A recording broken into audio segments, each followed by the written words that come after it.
Hi, so my name is Anendo, and today I'm going to talk about engineering ethics and roboethic application of surgical robots and medical device robots. So, roboethics. Roboethics is applied whose objective is to develop scientific, cultural, technical tools that can be shared by different social groups and beliefs. These tools aim to promote and encourage the development of robotics for advancement of human society and individuals and to help prevent its misuse against humankind. So this is quoted from the Verugio textbook, or from Verugio 2022. And essentially, another aspect is it mostly deals with the ethics from like the engineering standpoint. And I want to make it clear, like robotics engineering is a relatively new field, and in robotics there's multiple facets such as mechanical engineering, electrical engineering, hardware aspect, algorithm. There's coders involved, so this is an all-encompassing of just engineering in general. And you incorporate ethics alongside with the engineering design or whatever specific task you have for engineering to make sure it doesn't impact society in a negative way, both in the long term and in the short term. And long story short, taking ethics into account. And there's three terms of robo-ethics talked about in the textbook. So there's minimizing potential divide that robots create on society. There's an inbuilt presumable morality built into code, completely independent of what the robot programmer would program onto the code. There's the ability to self-consciously conduct ethical reasoning, fully responsible for the action, being defined as full moral agents. And the last term kind of ties towards the David Gunkel podcast. Will-based theory mostly applies to human beings and how they could articulate those rights in a court of law. And risk-based theory is when another human being can articulate those rights on behalf of a robot. And then this is going to be medical ethics slide. So I want to make it clear. I'm going to decipher between medical ethics and then engineering ethics. Both are going to come into play in the application section. So I want to make that clear. And in this literature review, they talked about 6 different facets to medical ethic decisions: autonomy, benefits, non-maleficence, justice, truthfulness, and dignity. So autonomy deals with like how patients can decide whether they want to proceed with a specific treatment or not. Benefits kind of deals with making sure the best interests of the patients are kept in mind. Non-maleficence is just not harming the patient in general. And then, as it sounds, do no harm. Justice is making sure resources are distributed evenly as best as possible. Truthfulness is avoiding deception or dishonesty. Dignity is just a form of self respect for the profession and for one's conduct in the profession. And then one specific example discussed is telecare, where surgeons can conduct certain type of operations remotely. And there are different challenges that come along the way. So one aspect is, or advantage is, they don't have to go physically to the country to give treatment, but then disadvantage is conflict of law. That surgeon could be regulated or he could be legal to practice in one country but not in another where he's trying to do the operation. So there's laws in play where he might be guilty, he might not be guilty, and it creates other form of issues from an ethical standpoint, even from medical, because he's a surgeon and in other country it might not be legal. And then there's also potential for data compromise for patients because those patients in other countries also have data records, and uh, with the different laws and ambiguity, it might cause challenges with an ethical standpoint and how to deal with those data. A lot more printing could occur for the like data records. Some places are manually printing records, so some of the records could also get lost. That's another ethical concern.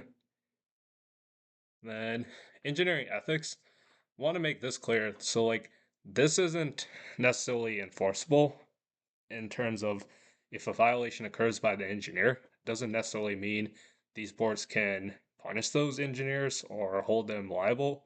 But these are standards that are held across the board in engineering. This one in particular is NSPE. So this came from the website, and some of those you can see are kind of similar to what medical ethics are, such as the trust, avoiding deceptive acts, safety, health, and welfare of the public. That ties towards utilitarianism. Areas of competence, that's knowledge base. Objective and truthful manner, ties towards characteristics. And then faithful agents or trustees, this ties towards trust, which is deontology. And next slide.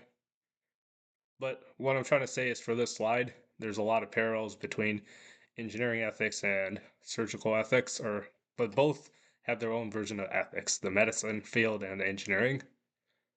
Then, first part of the presentation will have literature reviews that discuss engineering ethics concerning the design and development of surgical robots and similar biomedical devices. So the other medical devices, one was for orthopedic. It was a surgical robot for bones, and another one was for pill, typically used in endoscopy, but that pill can deploy drugs autonomously. And the criteria that will be used to analyze, compare, and contrast to understand specific engineering ethical approaches designers and engineers are implementing towards surgical robots, the significance of the results based on the context in the testing, not necessarily good or bad. And then it's important to decipher they're under the same umbrella, but they're not exactly the same term.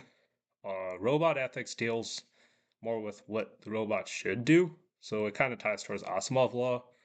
First law. So I'm going to discuss this later in a later slide, but in like the first law, second law, and third law, these are specific laws that robots should conduct themselves. Robot ethics kind of deals more with the engineering. So like what I discussed in the first slide, where along the different branches, how should engineers in general be implementing ethics in the course of designing and building robots. And I'm also going to discuss from an Aristotle deontology and utilitarianism standpoint after the formulation. And the formulation is going to be based on, I'll discuss that in a later slide. I think should be good here. Then some technical background. Similar to a vehicle, level 0 is the lowest, level 5 is the highest. Most surgical robots are currently in level 2 and level 3. And some common procedures that can be done through surgical robots: colectomy, appendectomy, gallbladder removal, hernia removal, spine surgery, and many more.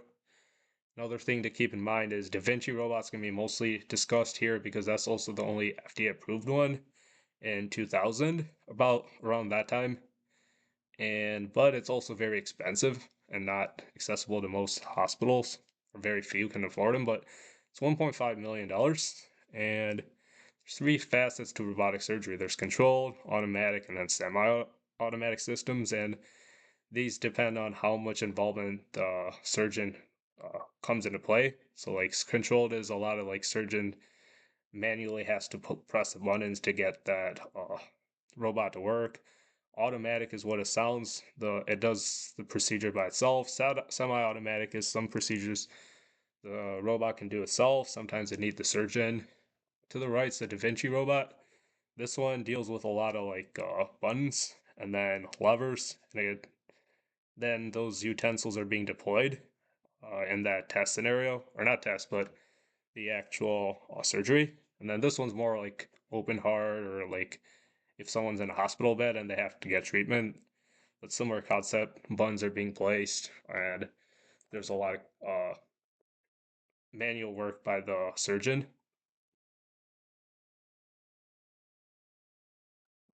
So there's technical background as well.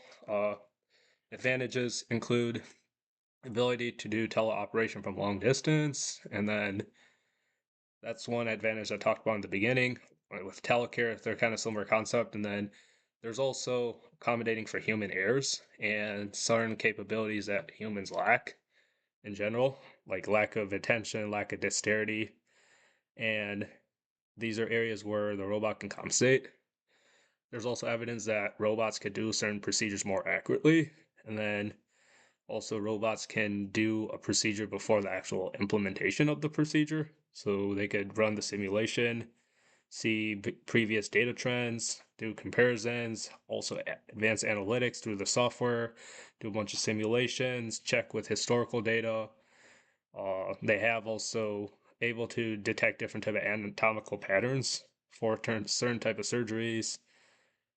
long story short, a lot of advanced AI capabilities that humans might not be able to do by themselves. And then disadvantages is it's very expensive overall. And to put it lightly, there's a lot of concerns. There's also like legal liability in terms of where if the robot makes a unsuccessful procedure, is it going to be held liable in a court of law? Uh, those aren't going to be discussed too much, but I'm going to bring a little bit up.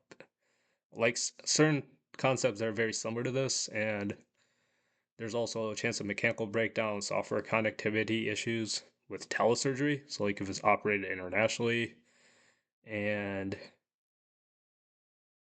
and yeah, again, a lot of get this also a relatively new field, so there's going to be a lot of challenges, and those challenges are arising frequently.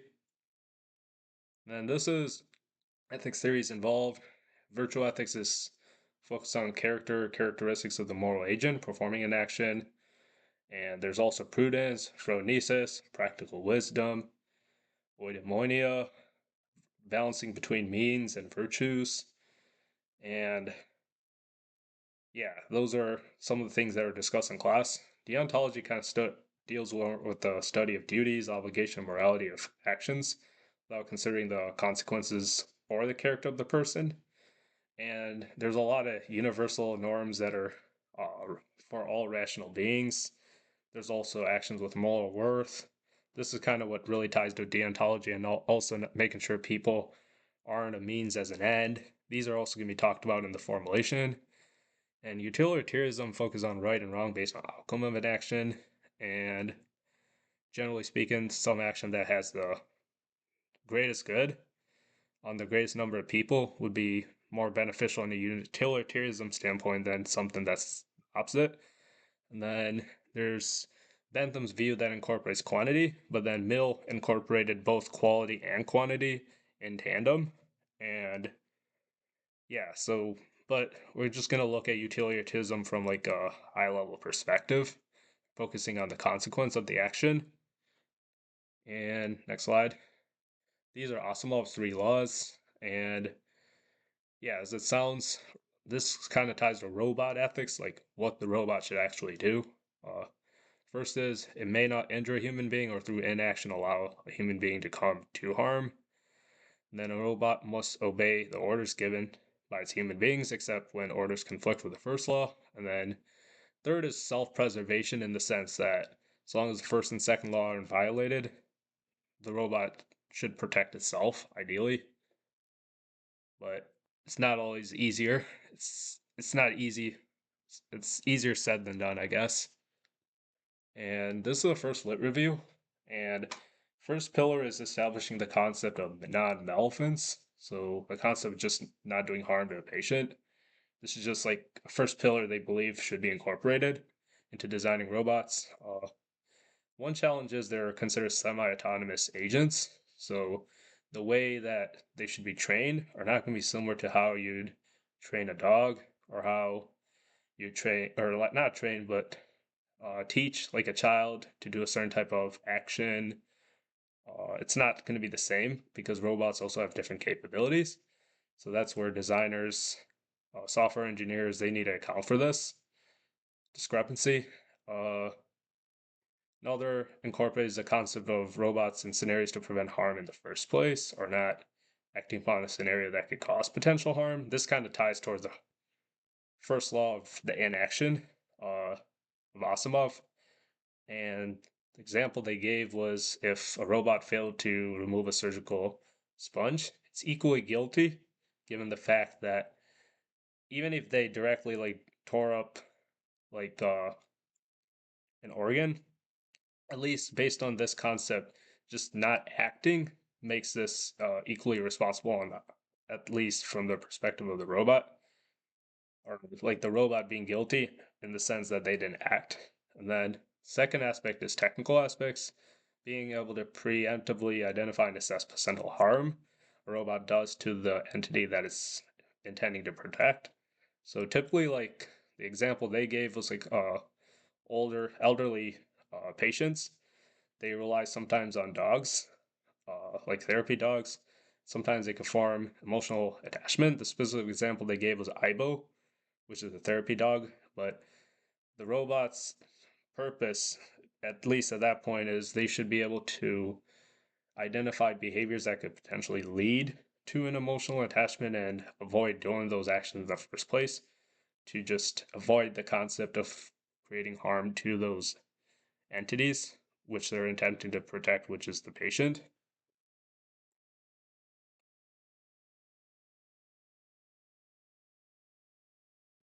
And then the other aspect is the FDA does not regulate the practice of medicine and therefore does not supervise or provide accreditation to physician training, nor does it oversee training and education for legally marketed medical devices. What this means is essentially that a lot of the training that in the US, there's a little more flexibility in terms of like some able to do some of the experiments or doing certain type of procedures, but this might not necessarily be applicable in other countries. There might be morality issues. There might be even from an Aristotle perspective, it depends on the country, but they might have different type of laws that would prevent this from occurring. And yeah, also this would have to apply to different legal requirements in various jurisdictions, both it could be within the country, even within the US. There's different jurisdictions that have different laws as well. And then from a robo ethics standpoint, there's concerns of jobs being replaced. One example is for anesthesiologists with the invention of automated sedation system, which is a Johnson and Johnson product. This is also FDA approved, so they think that at least anesthesiologists believe that they might be replaced in the future. And then the things that are underlined over here, these are basically, at least the article talked about ways that the Da Vinci robot should learn movements to do procedures autonomously. And one way is the black box approach. So the way the black box approach works is it records all aspects of the movement during the procedure, and then it's kind of like they gave it kind of similar to an air pilot, like an airplane, where it could record its specific movements, and then based on recording those and analyzing the telemetry and performance metrics, they could do root cause analysis and they could detect the failure analysis and identify what the failure is. And then using that failure, they could constantly improve the software. So that's one approach. Then a counterposition to that black box approach is that it should actually learn from another human being, which would be the surgeon. So it would be connected to the surgeon hands. You'd be making the movements. It's going to record that data. It's going to be fed to the Da Vinci robot. And then Da Vinci robot's going to learn from those movements and then implement and learn the software through those movements. And then another thing they discuss is from engineering standpoints, they look at it from a cost benefit analysis. So just similar to like an autonomous vehicle, there's going to be risks that are associated, and the fact that there are going to be risks to that like implementation and just through the project. So but what they believe is the risks are a low cost at the end of the day compared to like the fact that a lot of these self-autonomous cars could outperform humans and the capabilities that humans have. So they look at it more towards an utilitarianism standpoint. And even the article said utilitarianism standpoint in that sense because they strongly believe that it's for the better, that given humans can't really outperform a lot of these self-driving vehicles. And realistically, they also believe that it's going to be similar to a driver monitoring a self-driving vehicle, and the surgeon would be in the seat and then they'll work alongside with the surgical robot in tandem. That's what they see as a reality in the future. And then literature 3 is going to be on the endoscopic pill, or the pill that's used for endoscopy. And what this procedure was is that for this pill, it could go inside, like for an endoscopic procedure, and within this pill can deploy certain type of drugs internally, but it could be done autonomously. But The way this worked is the study focused on end user vulnerability with a robotic capsule that can deliver drugs. And then the way they use this is the metrics that they determined were exposure and autonomy of robots were both used as a metric to evaluate ethical risk to the study. So the end user is going to be like the patient. So they're trying to assess how much risk they're going to have to exposure to that chemical. So say they deploy it in large amounts, they're trying to know if those large amounts are going to move through the system or if there's also going to be bleeding that are according to like the internal organs. So that pill will also be able to take and capture pictures anytime there's like a rupture in the organ, ripping, anything of that sort. So those are other factors to see how much harm it has on the patient. They ask those questions even after the experiment and understanding from stakeholders. One thing they mention is even from the beginning of implementation, all stakeholders were involved in the process of this capsule, and they constantly seek feedback. And then also, uh, and then some ethical conclusions that were derived include the importance of constraining, limiting the scope of autonomy of the test device based on the risk it presents to the patient. And then the conclusion has been successful based on identifying levels of autonomy and situational complexity, evaluating combination of results based on autonomy. So what this means is they based it on first determining how much level of autonomy it's going to have in that situation, and then determine if it passed or failed that specific action. So the scope and the level of toxins, or not toxins, but the drugs they put in or deployed autonomously is contingent upon how much risk it presents, and they use that to see if uh, the pill has achieved its goal in that scenario. But uh, and then at the end, this project has been successful. It has met all its parameters, and for the most part, this project there hasn't been any issues, and it's been a successful project generally speaking. Literature 4 is going to be this one's way more encompassing. It's going to be like design process, testing, clinical studies, or the quality aspects, design, business. But the way this project was, they were implementing a surgical robot that's going to be used for orthopedic use. So the specific robot's name is a hybridot surgical robotic system, and the first surgical robot computer navigation function in compliance with orthopedic application in Hong Kong. So to the right, you'll see a chart. So these are the factors they use. They use professional requirements, business aspects, and design aspects. So the one that I'm going to talk about here is the regulatory requirements, the sterility, safety, and mobility. So that's the area where they passed IEC 60601-1 standard with respect to safety and performance. And then from an ethical standpoint, the way the designers implemented this is they're trying to assess how this is going to create the least harm to the patient. So the way they did this is that they were identifying exact geometric positions and where the drilling and tapping should occur before the doctors actually put screws into the actual bone of the patient.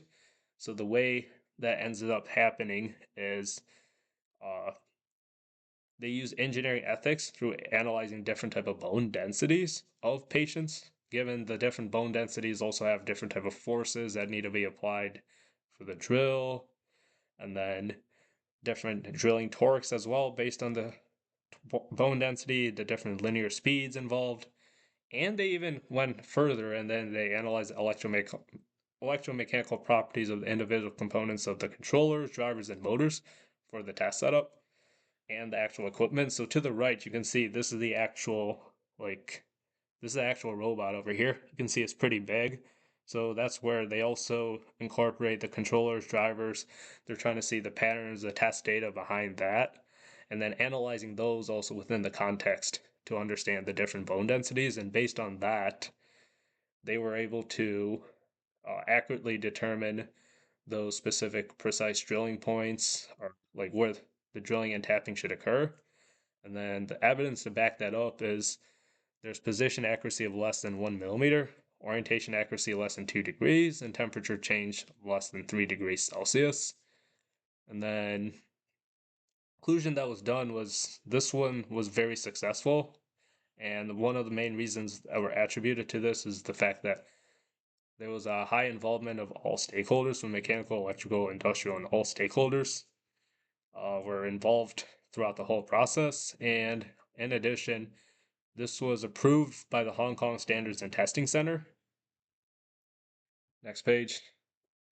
And then this is a Framingham, Massachusetts study. So this is a heart study. This was completed in 1950. And the way this worked is there was about 5,000 people, like sample population. And then at the time, the population of Framingham, Massachusetts was about 96 Caucasians, so non-European descent, and then 4% of different ethnicities, so like non-Caucasians. And what this ended up happening is at the time, it led to less data from underrepresented communities. And then one other aspect I want to mention is just in general, this slide is going to talk about algorithmic and statistic biases that affect underrepresented groups, and then some of these could cause difference in sample data, lack of diversity in sample data, inadequate data normalization process, and missing samples and incorrect labels by the algorithm as a result of some of this lack of data. And so back to that example where this occurred in the 1950, and what happened is with this lack of data, this is also an ongoing study. So up to like 2023, 2024, 2025, the study's still going on. But the way the data works is there's 1950, like I mentioned, the demographics being 96 and 4%.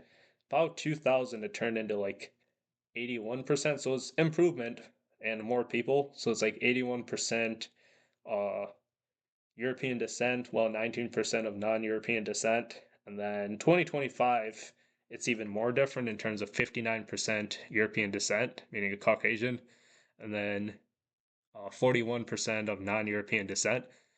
But given even when there's more data from underrepresented groups, it still causes challenges because from like the 1950 to the 2000 period, there's over 50 years where the data is mostly skewed in favor of one specific demographic. So this ends up being where it doesn't really account for the health risks that are encompassing of other underrepresented groups. However, this still is considered like a benchmark.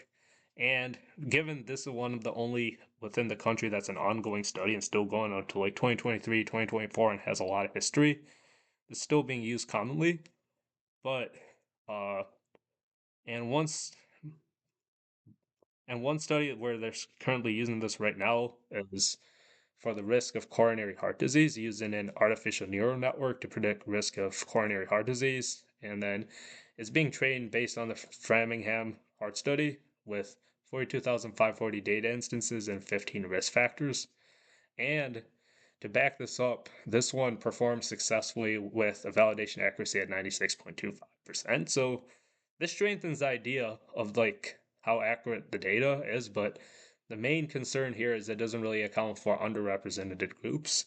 And some ways this could be harmful for them is if this could sometimes lead to more certain type of procedures that are at least through AI, they could say these procedures should be done on 2 months increments, 3 months when they're not needed, or it could be other way where the treatment period is 6 months when it should be 2 and 3.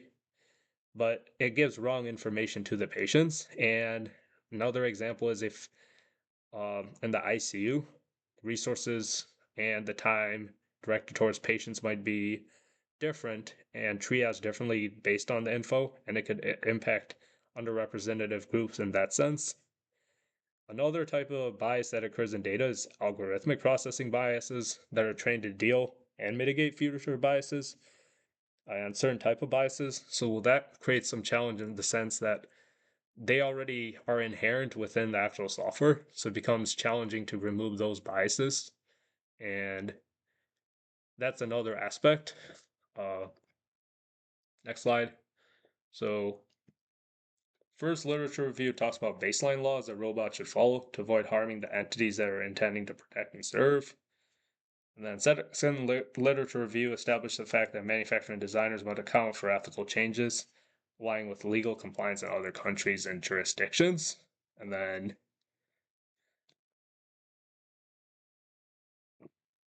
by implementing robots in other jurisdictions, technically the data biases, like I talked about, the Framingham Heart Study, it could be addressed, but if this was done in another country, like overseas outside the US, this might not be applicable, or like the laws might not allow this to happen. So that's where it could be a challenge.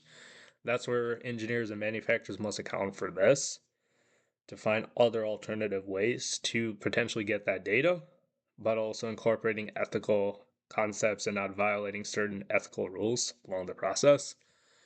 And then the second literature review also talked about how the Da Vinci robots should learn info from. And then I think I talked about like the black box approach, and then the other one with learning from the actual surgeon, so another human being. And then, yeah, so, okay. And then the other one, so L3 is going to be the endoscopic pill. Okay. Want to identify one thing. This is supposed to be L4, hybrid dot orthopedic. L5 is right there, but just wanted to point that out. L4, this is what it should be for the hybrid dot orthopedic surgical robot. But okay. The autonomous endoscopic pill and L4 shows the importance of both strong collaboration and start of design implementation towards a common goal of achieving certain objectives. So they involve stakeholders from the beginning of the project and throughout the whole project. And that's one of the main reasons where they achieved their certain parameters that they wanted as part of the project. And then, but the biggest difference between the two is the endoscopic pill procedure. That was a lot limited in scope in terms of the scale in which they've done the testing, but it did achieve their parameters, and that's where that was. But then the hybrid dot was successful in all aspects of R&D, much more comprehensive study, and then there was a lot more controlled and variables contingent upon. Okay. All right. So hybrid dot, yeah. So hybrid dot is more so with they yeah, let me back this up. Sorry. So hybrid procedure, it was successful in all aspects of R&D, so the design, the testing, and then this was based on getting feedback in the quality aspect, the design. They did more clinical phases afterwards even to validate the data. And then they also analyzed the different bone density structures, and then this one was a project that was approved in Hong Kong, so this was way more comprehensive compared to the endoscopic pill. And then the framing temp study serves more as an awareness of the fact that needs further research and study. And then one question that I raised as a result of this, but I answered this in another video, is going to be how will the data of underrepresented populations be obtained through different areas of the world that have different regulations? And then how will the data be able to be achieved without violating the moral worth principle in accordance with Kant's deontological perspective? So Kant also has something called moral worth, and so an action that might be good might not have moral worth if it has a vested interest. So say we try to get that data from those other countries where it's lacking data, but the action might not necessarily have moral worth because there is a vested interest in obtaining the data. So how could this be done in an ethical approach? I'm not going to answer this because this was answered in another video, but this is a question that was raised as a result of that L5 study. Next slide. Okay, this is a situational application based on the lit reviews, the stuff, and the findings that were found from the 5 different literature reviews. Given that Da Vinci robot is currently level 0, level 1 autonomy, and then this is going to talk about an engineering design plan that's going to be formulated in accordance with robotics and engineering ethics to construct a Da Vinci robot to achieve level 2 and beyond capabilities. If it could achieve level 4, level 3, better. But I guess next level would be level 2, ideally. But if it can handle level 3, level 4, more power to the robot. But design plan a surgical robot in accordance with robot ethics on task and analysis would be first part is to incorporate Asimov's first law, and then also incorporating the second, third law, all the Asimov laws on the robotics. That's going to be hard encoded as the first priority. Then the second aspect is going to be incorporating the 6 pillars of the Georgetown mantra. So, like the autonomy, beneficence, trust, dignity, all the other pillars as part of the code. And then it'll also incorporate engineering ethics. So, the ones from NCES, uh, NSPE, National Society of Professional Engineers, IEEE, and all those engineering ethics are going to be hard encoded too.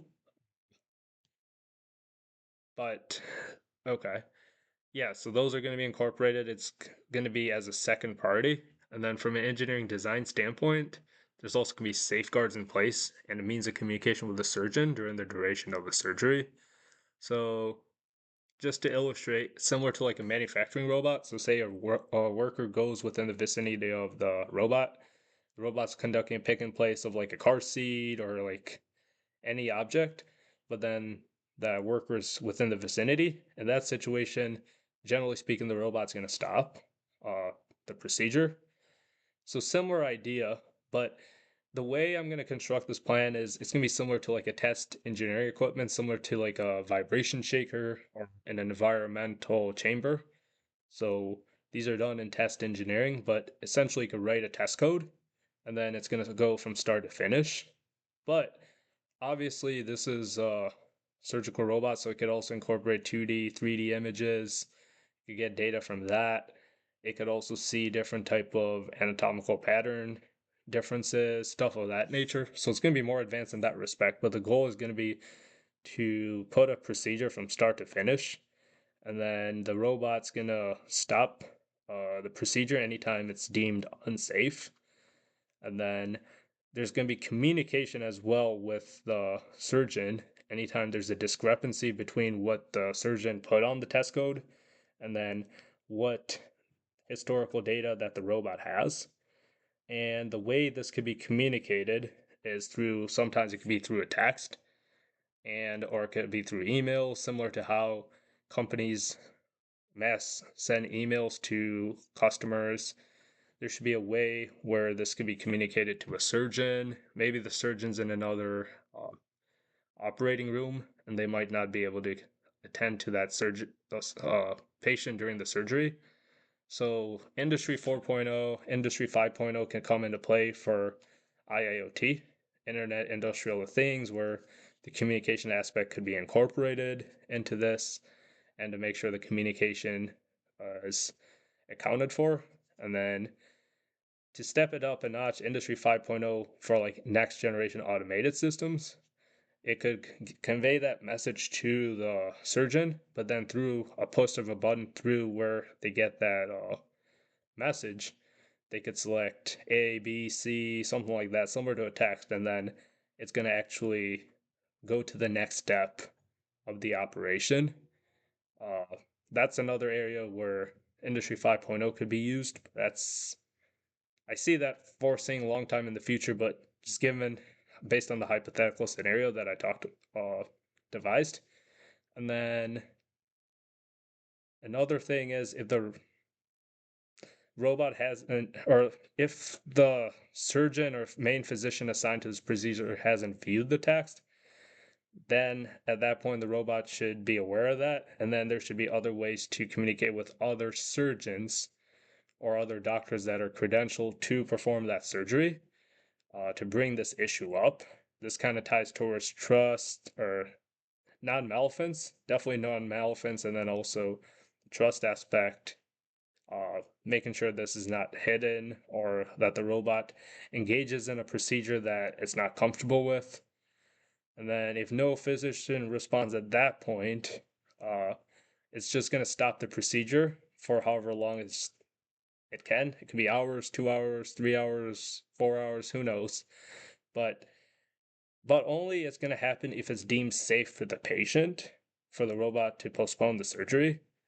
And then if they uh, talk, or if it was brought up to the other doctors and they haven't done anything, at that point an alarm could be placed, similar to like manufacturing equipment. Sometimes there's alarms for a faulty equipment. At that point, it brings attention to the nurses. Could be the front desk receptionist. Anyone could just attend. At least they could bring the issue up. It's like call for help, something of that nature. And then this kind of ties towards benefits and truthfulness. And then based on the third term of roboethics, if all else fails and they're if it's like too dangerous to stop the procedure, like say there's if they stop, there's gonna be bleeding or there's other side effects that'll happen.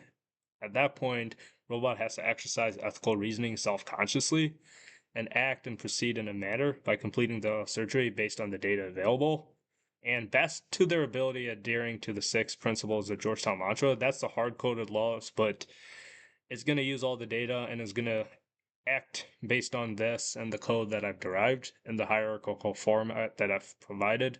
But obviously, it's going to be situational as well, and that's where the stop is going to come into play in communication with the surgeon. And next slide. So this is kind of a summary incorporating of all the different theories. It's deontology, utilitarianism, and then Aristotle has different. I mean, virtue ethics is the main one, but there's also concept of practical wisdom and eudaimonia. And to the left is the way the surgeon would view this scenario, the one I just described, and then the engineering ethics standpoint from how designers would be to the right. As you can see, there's going to be similarities between the two. From deontology, the idea of do not do harm, informed consent, malfeasance, justice. This is similar in the sense for engineers where they're going to try to do something that doesn't cause harm on the patient, and then ties towards ethics, and then also the truth, transparency. Also, they account for the engineers definitely account for what the surgeons also look into.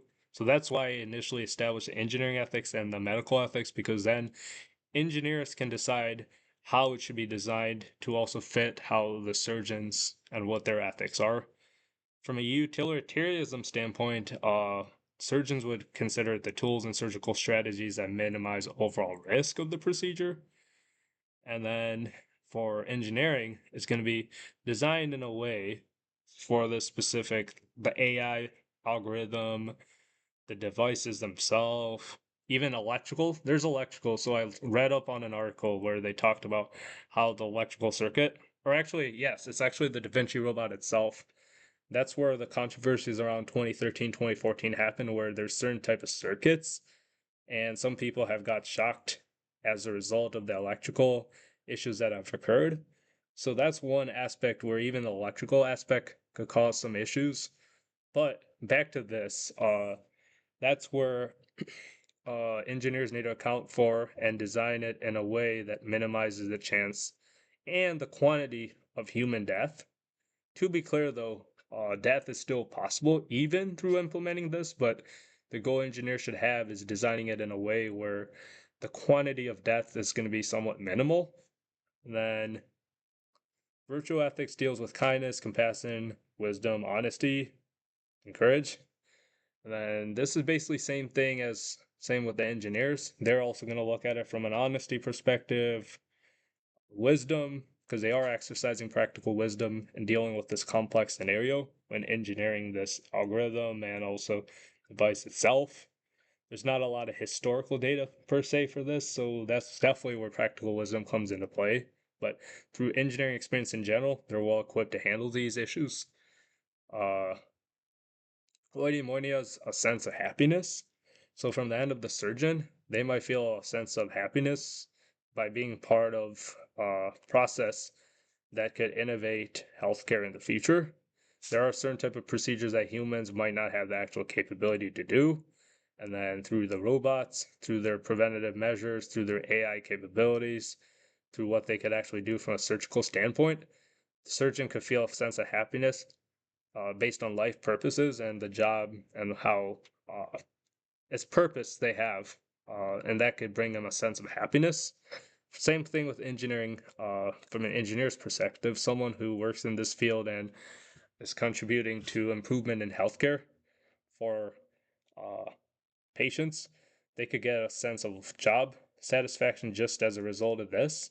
So, and Aristotle based this kind of based on a lifetime. So it's not just short term the happiness. So these happinesses are given. This is a relatively new concept. That happiness could stay for the lifetime for some of these people. And again, this kind of ties towards Aristotle's definition of eudaimonia. Uh, then large scale application. So this is just the general picture. One of the problems that they talked about in one of the articles, I don't recall the exact number, I believe it's L2. There was one where they talked about there was an automated sedation device that was constructed, and then this was also FDA approved, but the concern is anesthesiologists could lose their jobs.